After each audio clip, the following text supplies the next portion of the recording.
Kinshasa, capital of the Democratic Republic of Congo. With a population of over 14 million, it's the largest French-speaking city in the world. The streets are bustling with activity. Many people take on multiple jobs to get by. Africa News, Palmarès, Machette, Lefa. Among them are couriers, street sweepers, maggot sellers, bread sellers, and jewelers. Each day they count their earnings, dreaming of becoming one of Congo's super rich. Everyone in Congo dreams of getting rich. There's money if you know where to find it. But large parts of the population live below the poverty line. Albert is a fisherman. He earns less than €1.70 per day. Just opposite from his poor neighborhood live some of Congo's richest people. That's La Cité du Fleuve. The rich live there. They do business deals. We catch fish. The residential complex is for Congo's new upper class, including the country's millionaires. Uninvited guests aren't allowed in.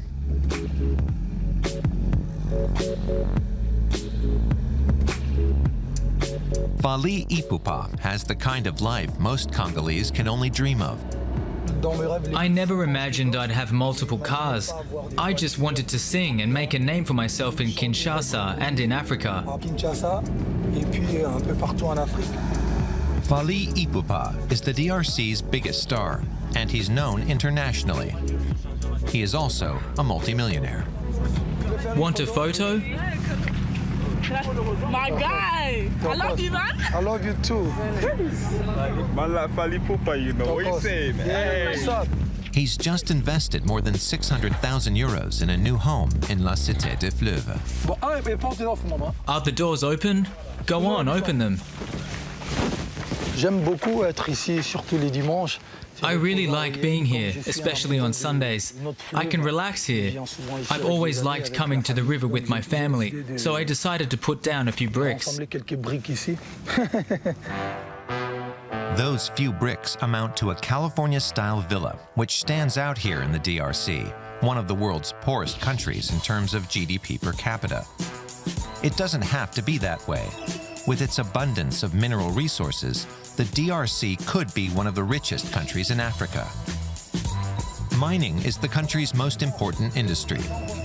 Many of Fally's neighbors have made a fortune selling raw materials to a resource-hungry world.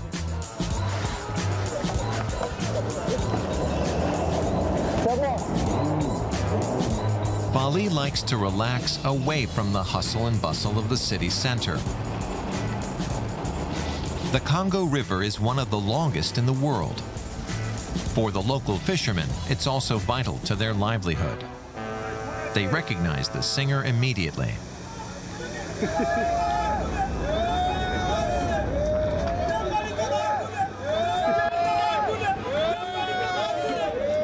They say they're my brothers. I'll give them something. Give them $50. Fally gets one of the marina workers to hand out a few notes. This is a lot. We called out to him, and he gave us $50 to share amongst ourselves. Each fisherman just got the equivalent of about €7, the amount they'd earn in a whole week. These people have different problems than we do. They even work on Sundays. I often give them a little something, even if it's just so they can take home a treat for their children. I'm happy to do it. Fally Ipupa is one of about 600 millionaires in the Democratic Republic of Congo.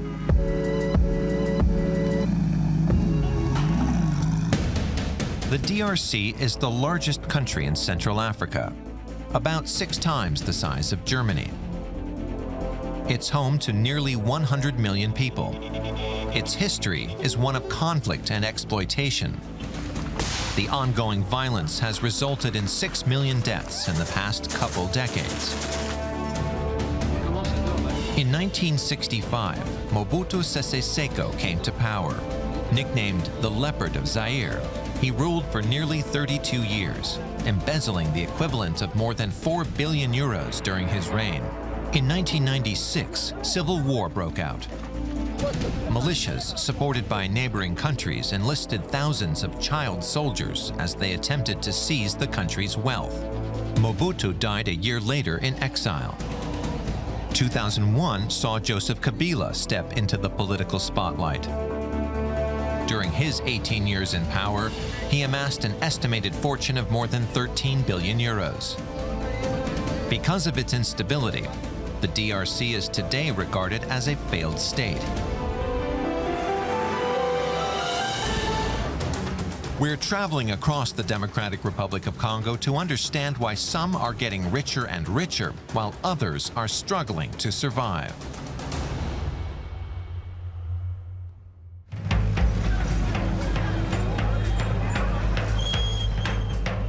In Kinshasa, the roads are unpaved and difficult to navigate.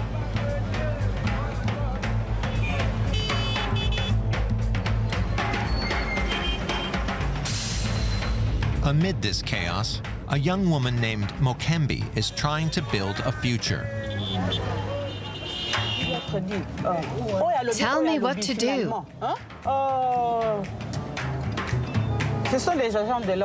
The officers are supposed to direct traffic, but one of them says go to the left, the other one says go to the right. What am I supposed to do? Mokembi is in the middle of a test. In the back seat, Arnaud is evaluating how well she navigates the traffic. She's clearly feeling the pressure. You'll have to turn soon. You can tell you don't know your way around here. Follow this car. Mokembi has applied to be a driver at a taxi startup. The company was founded by a Congolese businesswoman who wants to lift women out of poverty. The pink cars are the service's trademark. Previously, Mokembi worked as a nurse. If she passes the test, she'll triple her salary, earning around 250 euros per month. I can't wait to start the job. Let's hope I pass the test. Okay, back to the office. Mokembi plays the part of a professional chauffeur until the very end. But it will be a few days before she finds out if she's landed the job. The cab company's customers are middle and upper class.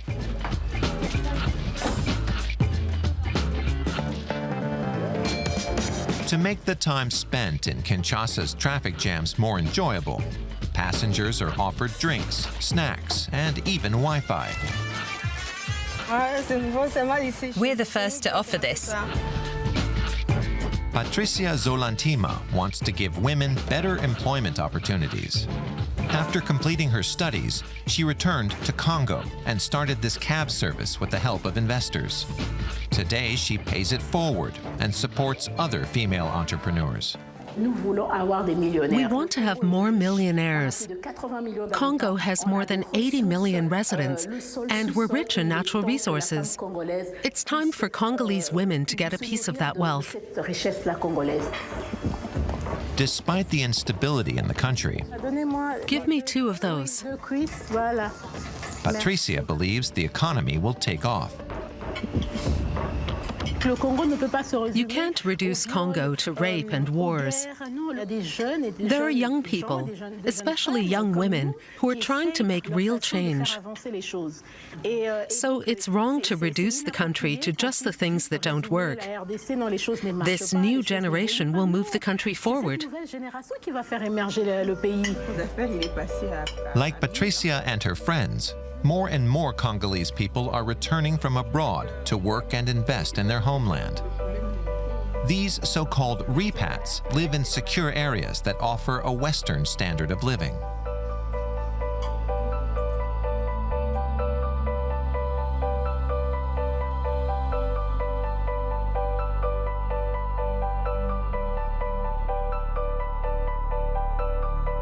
Back at La Cité des Fleuves, the high-end residential complex sitting on a couple hundred hectares, 2 new residents are moving in.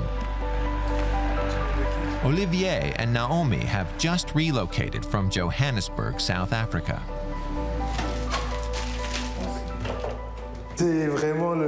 Most important for us was the washing machine and the bed. The couple works in finance. New job prospects convince them to return to their home country.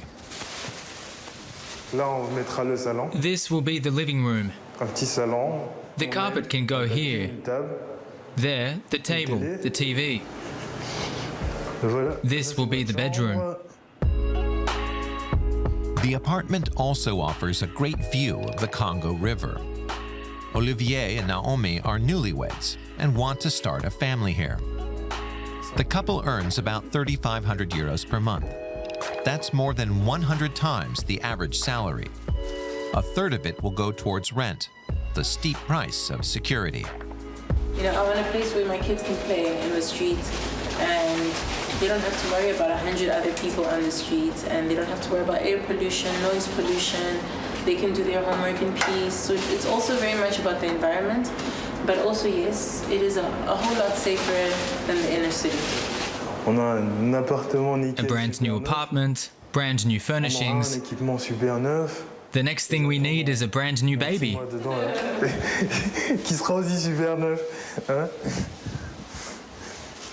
The couple has found their safe haven.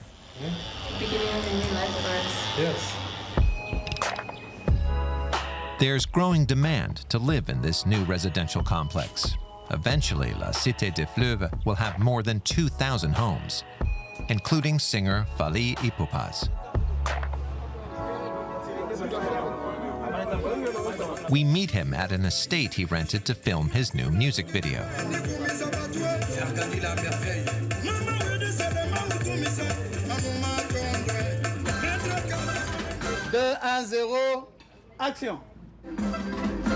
The dancers are dressed as Congolese warriors.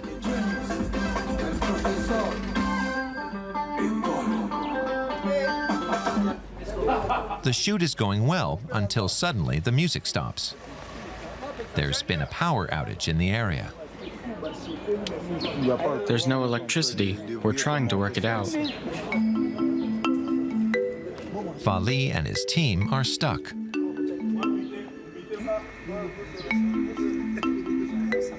Finally, a technician tracks down an emergency generator. But that quickly breaks too. Fally is frustrated, even though he's used to these sorts of challenges. You see this tattoo? It means I'm Congolese. I'm not going to leave my country just because of a few power outages. Eventually, Fally Ipupas' assistant Manon tries using the car's sound system. We make do with what we have. I'll connect my phone to the car for now. It works, and the video shoot can continue.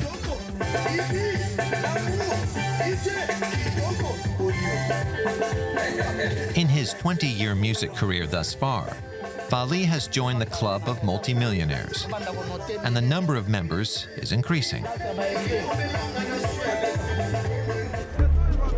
The country is rich in minerals, including coltan, from which tantalum is extracted.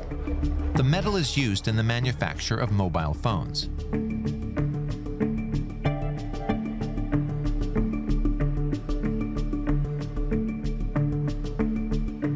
The mines are in the Great Lakes region, in the eastern part of the country near the Rwandan border. Goma, the capital of North Kivu province, has been shaken by bloody conflicts for more than 2 decades. Armed groups fight each other for control of the mineral resources. The UN has stationed 16,000 peacekeepers here to shore up a fragile peace. The residents in this region are poor and traumatized by violence. Those who have made their fortune live along the shore of Lake Kivu, including one of the region's most influential businessmen. His villa is guarded around the clock by police. It's like a fortress. Robert Zeninga is a multimillionaire. Hi, how are you? François. His wealth comes from coltan mining. He was once a rebel leader. In 2006, he was elected to parliament in the Masisi district. Even when you're a politician, you can still do business.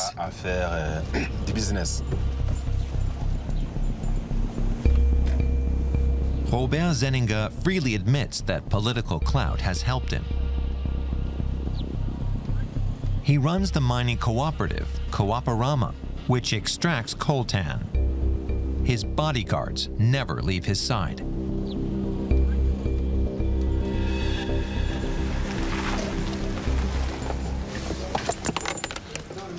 I ask him where we are.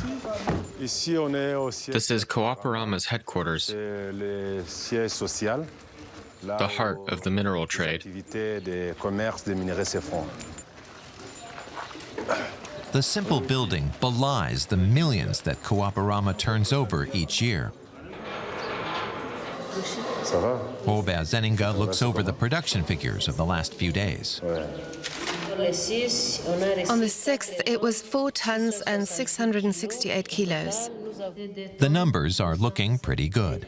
It's 40 tons in total. I ask how much that's worth. A kilo is about $42 to $45. You can do the math.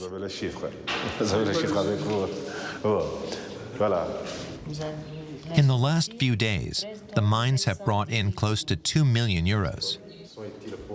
With 3,000 mine workers, Coaparama is the region's biggest employer. I ask if any children work in his mines.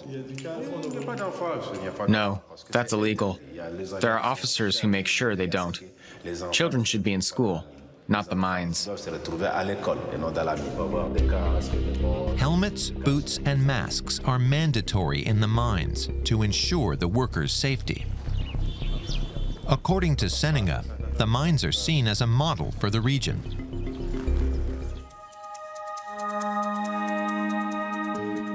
They're situated about 60 kilometers from Goma, in one of the most beautiful landscapes in Africa.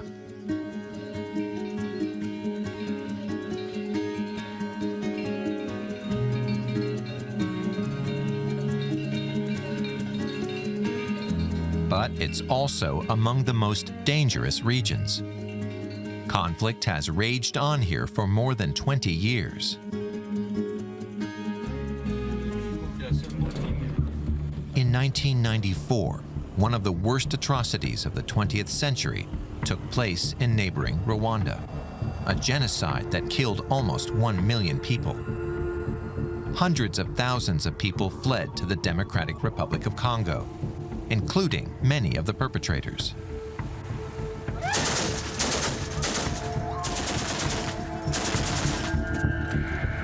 Since then, survivors and perpetrators have lived side by side in this volatile region. Meanwhile, armed rebel groups clash over Congo's valuable resources.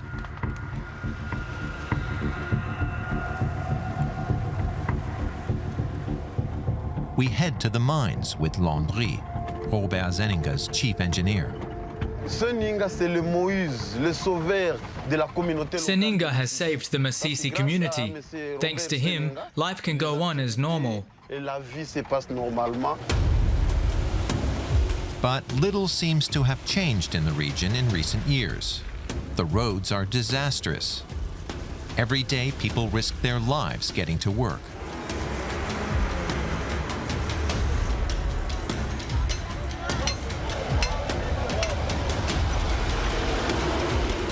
Several times on our journey, our vehicle nearly veers off the road into the ravine.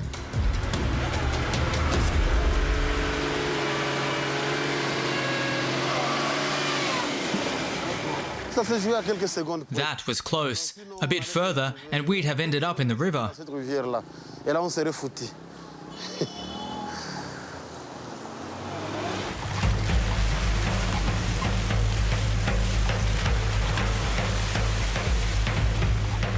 Nearly there. After 5 hours on the road, we reach Rubaya, home to the biggest coltan mine in the country. About 100,000 people live here. Among them are Gilles, his wife, and their 3 children. The family lives in this 15-square-meter home. Everything has its designated spot. The house is very small. We hang the shoes on the wall. The children's things are here. The adjacent room has the kitchen and the family's bed. The bed is very narrow. We sleep there, and my wife cooks here. The couple moved here 5 years ago, hoping to get wealthy from the mines. I hope God will help me, so one day I can buy a car like this one. For now, Gilles earns the equivalent of €5 per day. His work is many kilometers away from the center of Rubaya. It takes him an hour and a half to get there.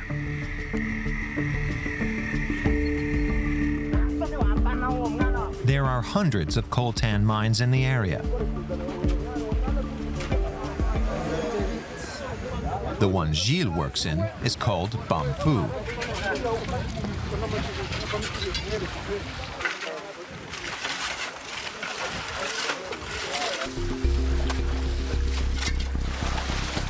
The ore is extracted from the sludge by hand. It's easier by hand. That way, we can separate the coltan from the sand. Once processed, it's an important part of manufacturing microelectronic components. This is coltan.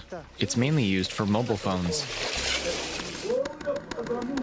Gilles has to climb into the mine to dig.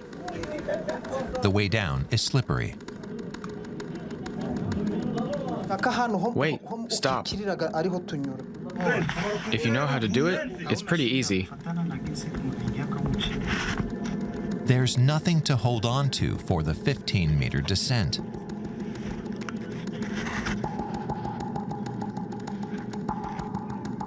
At the bottom, it's difficult to breathe.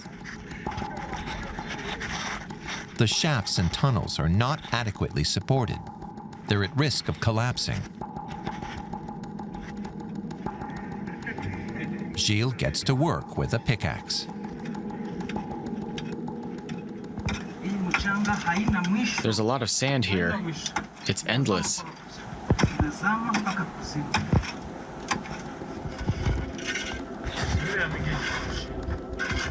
Extraction is the priority, not safety.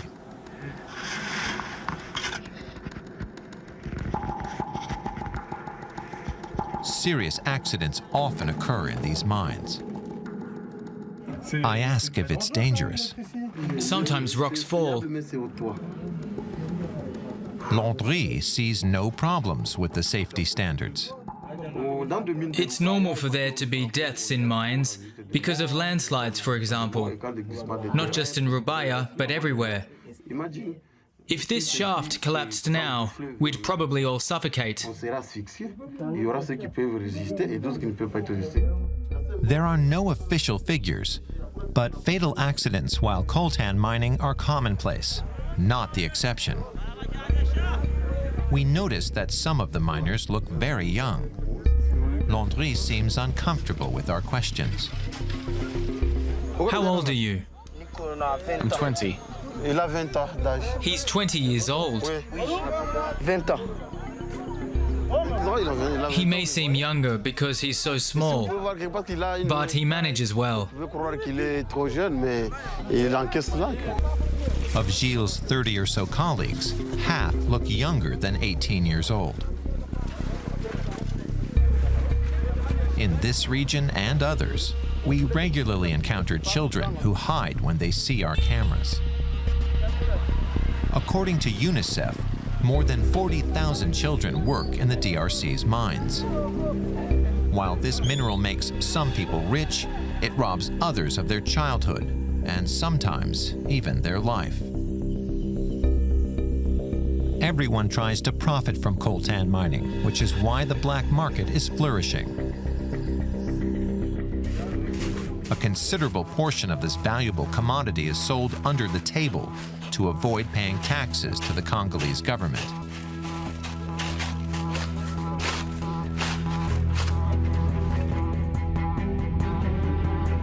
This illegal trade takes place with the help of Congolese soldiers, who let the convoys pass through. Vous envoyez tous les jours du coltan passer? Il y a des jours où ça peut passer 2-3 tonnes, voire même, on peut aller même jusqu'à 10 tonnes par jour. The soldier makes good money through the black market trade. $100 le mois. Avec le coltan, je peux facilement gagner $1000 par jour. Donc tout le monde le fait? Oui.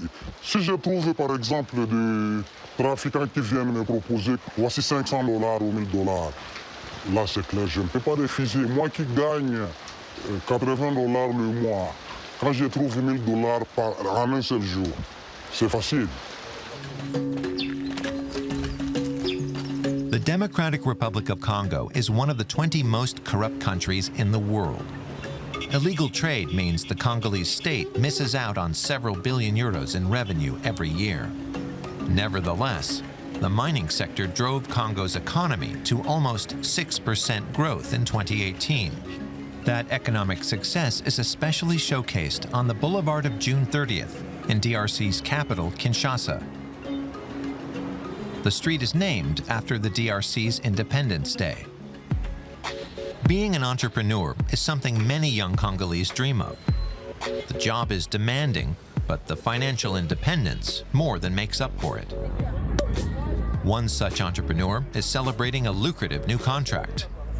Eric Monga not only runs a business, he's also the head of a trade association. Here's to the future of the business. Good luck with your project. They toast with expensive champagne because Eric has good news. He just returned from Florida in the United States, where he met with investors. He has convinced them to fund his ambitious project, which will cost more than 400 million euros. A contract was signed, but that's all I can tell you. We're drinking to celebrate how well our friend negotiated it. Eric wants to construct a hydroelectric power plant. Fewer than 1 in 5 people in Congo have access to electricity. He wants to change that. In every problem, there's also a business opportunity. People need food, they need clothes, and now we want to make sure they have electricity. He plans to improve living conditions for at least some of the nearly 100 million people in the DRC.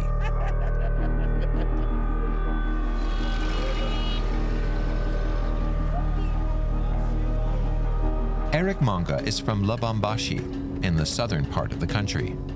He made his fortune with a company specializing in the chemical analysis of minerals. He's about to show us the location of his future dam. The area is remote and sparsely populated. The project will mean bringing workers in from far away, but the challenge is worth it. The power plant will bring in almost $1 million per month, a lot of money. Whoops, welcome to the bush. Eric has set up a small camp in the middle of the wilderness. It hosts a team of engineers. Hello, how's it going? About a dozen employees have been living here for a year. They have a water tank, a generator, and some small sheds. Right now, we're standing at about 735 meters. The top of the dam will be at 830 meters. The water will go up to that level there, where the sun is. This will be an enormous lake.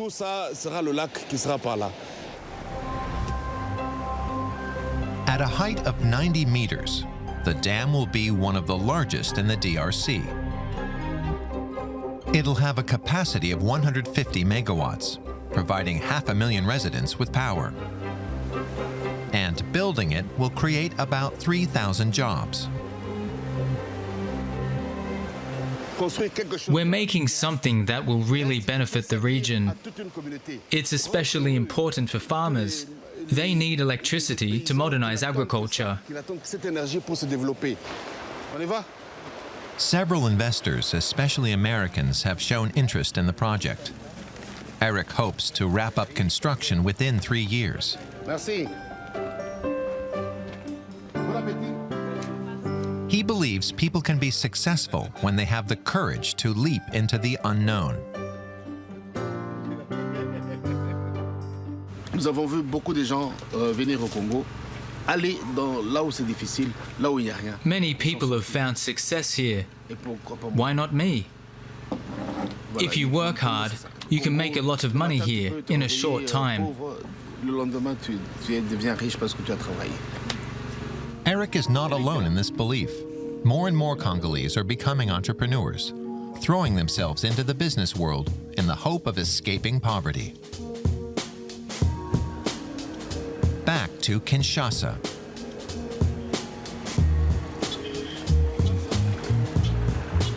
In the early morning, bread sellers come from all parts of the city to stock up from this wholesaler. Many women make a living this way.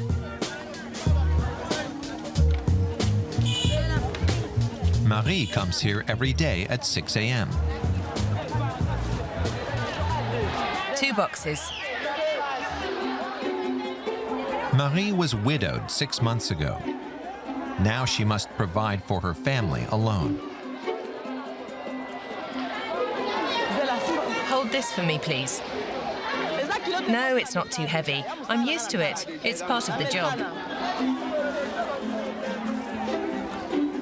Marie is balancing more than 15 kilos.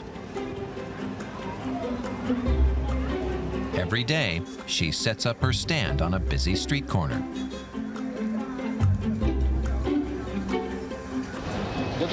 How much is the cake? 300 francs. I'll take one. I'll give you 2. You've gotten so thin. Oh, thanks. I often come here and buy bread from Marie. I like her stand. It's clean. Marie gets lots of customers with her friendly disposition. It's going well today. She typically earns about 60 euros a day selling bread. She dreams of opening more stalls and even getting rich.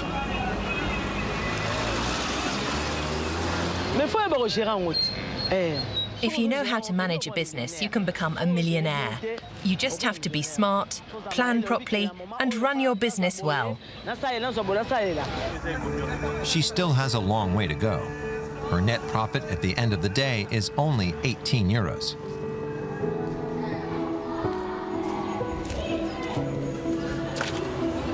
Marie goes to church 3 times per week to pray and thank God.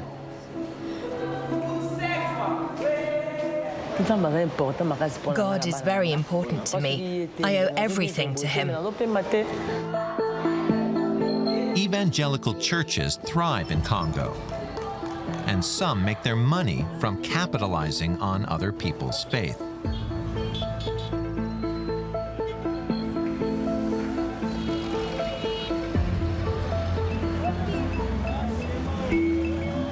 On this Sunday morning in Kinshasa, the city's usually bustling streets are nearly deserted. Since dawn, tens of thousands of people have been streaming into the country's national stadium.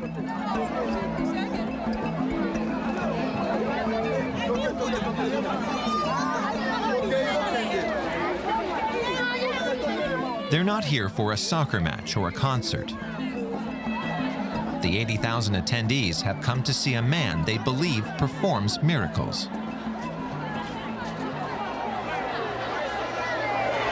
We believe in the Prophet Konda's miracles. I was dying, but then I drank a glass of his miracle juice, and my pain disappeared immediately. I'm living proof. He's a prophet.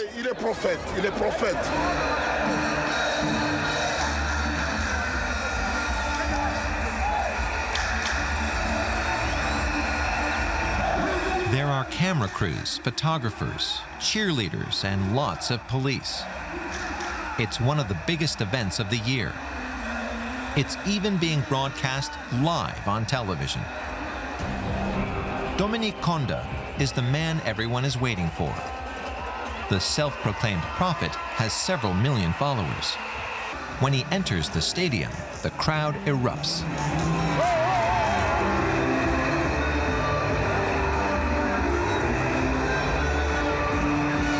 Before he goes on stage, he greets former Prime Minister Rono Chibala.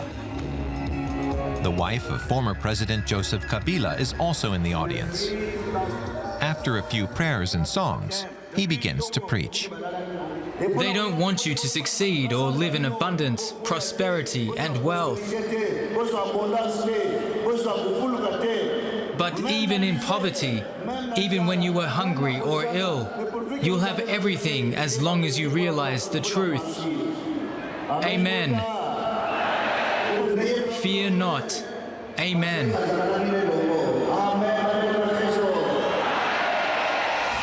Dominique Konda's business model involves a supposed miracle cure that he peddles across the country, but not here out in the open.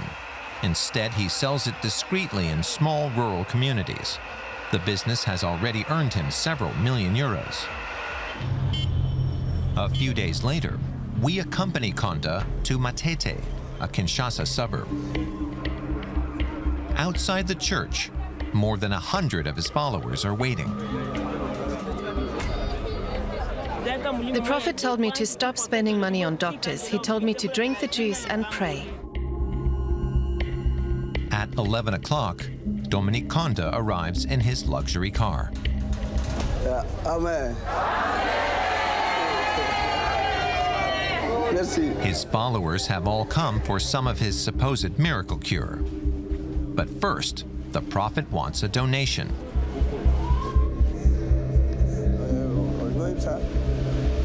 Konda receives the sick as though they were on a conveyor belt.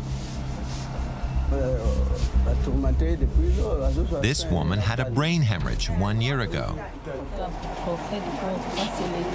I came to the Prophet because I'm very ill.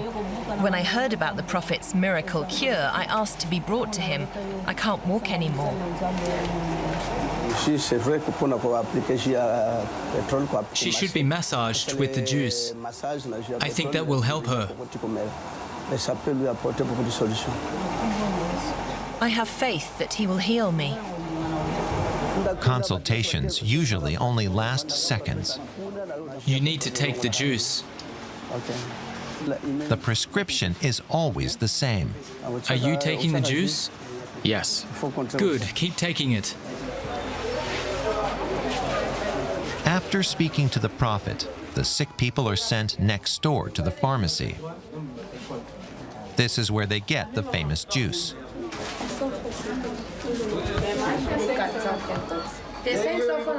No one here doubts its healing powers. It cures AIDS, stomach pain, liver cancer, cirrhosis, all kinds of diseases. I had AIDS and lost a lot of weight. Now I weigh 52 kilos thanks to the juice from the Prophet Dominique Konda. He healed me. There's no science behind the juice, but many people blindly trust it. A half-liter costs the equivalent of 14 euros, about a third of the average monthly salary. 3 of us pooled our money, and we're going to share a bottle.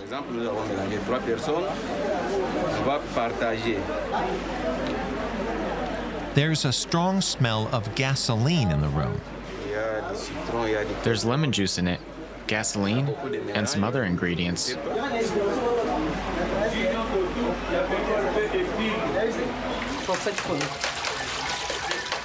Right now, the juice is bottled on site. But demand is so high that soon Kondo will begin producing it in a factory.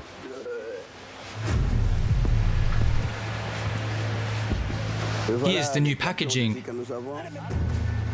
According to the packaging, the juice cures epilepsy, cancer, and even AIDS. The active ingredient, divine enlightenment. This product treats illnesses with different causes, such as epilepsy, cancer, and so on. It says it cures AIDS, but he didn't read that. No, we haven't tried it with AIDS much. More than 500,000 Congolese are HIV positive. Another supposed benefit of the miracle cure, it can bring children back from the dead. Some people have applied the juice to their stillborn babies, and they've woken up again. A juice that can cure AIDS and bring the dead back to life. Congolese authorities don't stop him from selling tens of thousands of bottles of his gasoline lemon mixture every year. While his assistants count the day's earnings, most Congolese people continue their daily struggle against poverty. The road to becoming a millionaire legitimately is long and hard. That's why some take shortcuts.